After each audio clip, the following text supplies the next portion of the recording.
year, my daughter's birthday, my only child's birthday, and dropping her off to school.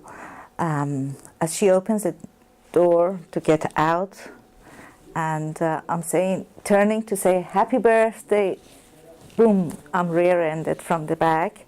And so the door sort of gets out of her hand and closes, and I hit the car at the front, and he apparently hits the car at the front as well. So it was a 4-car accident. On instinct, I got out the car, ran to my daughter and said, "Are you okay?" Because she was just sort of frozen there, and patted her, hugged her, and the proctor took her away. So the paramedics came, and they put these braces around my neck, which is apparently what they do to begin with on every accident, and took my blood pressure.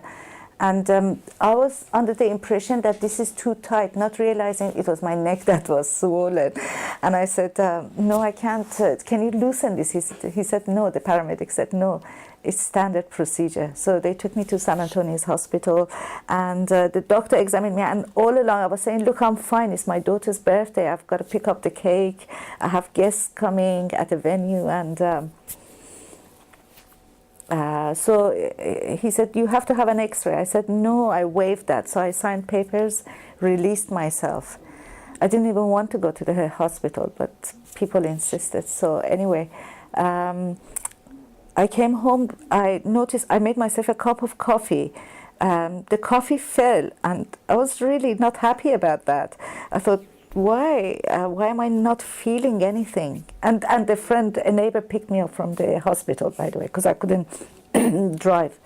So then I called everybody for the birthday and canceled the cake at the bakery. And I mean, it's very difficult to try to explain to your child, to an 11-year-old, that we have to cancel your birthday because I've been in an accident. So she was it was difficult, but she was quite really understanding, and I appreciate her sympathy. Come evening, I felt my skull was exploding. It was really, really probing, and the pain was just throbbing every few seconds, and my neck, my shoulders, they were just so frozen, and then my hand just went into a spasm.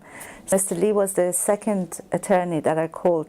The first one I called, she put me on hold for a good 2 minutes, which is quite long, on the telephone. And then she said, "Could I take a message and call you right back?" I said, "Well, why would I want to leave you a message regarding something important that I need to discuss with your firm?"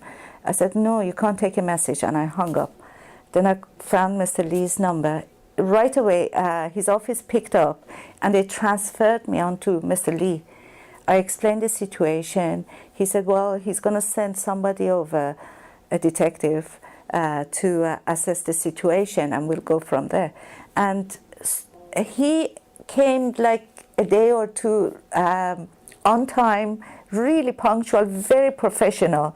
He took my statement, took pictures of me and the car, and he left. I appreciate that, because punctuality shows really a high status of professionalism, and the questions he asked were really professional and firm and fair to the point. And anytime I called the office to talk to the secretary or anyone else in the office for any kind of problems since the last year and a half, I've always been answered to. They've always picked up, and they've been there. Truly, I appreciate it. Just being there and listening to me. I would definitely recommend him to anyone else who asks me about him. I'm very, very happy with the office and their conduct. I thought it was very professional. They were very sympathetic. They talked to me. They picked up the phone whenever I needed to talk to them. And whatever settlement that I got here to go straight to my daughter for having missed her birthday last year to make up for her sadness. So.